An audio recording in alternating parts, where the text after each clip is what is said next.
Certaines municipalités du Témiscamingue subissent des hausses importantes de leurs coûts de déneigement, des augmentations qui varient entre 40 à 180 % À Rouyn-Noranda et Val-d'Or, les coûts aussi augmentent pour la mairesse Diane Dallaire.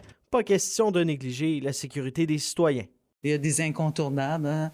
Et puis c'est certain qu'au niveau du déneigement, il faut que le service soit là pour les citoyens.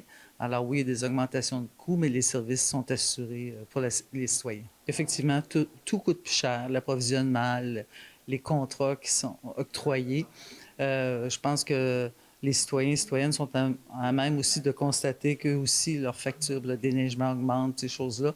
Alors oui, on fait face à des augmentations de coûts. Lundi soir, au conseil municipal de Rouyn-Noranda, les échevins ont octroyé un contrat pour le chlorure de sodium d'une valeur de près d'1 demi-million de dollars. Après ça, le maire Donald Rowe explique vouloir réduire la consommation de cet assemblage ionique de sodium et de chlore. Puis nous, on essaie d'en mettre le moins possible, évidemment, compte tenu qu'on est dans un secteur de villégiature.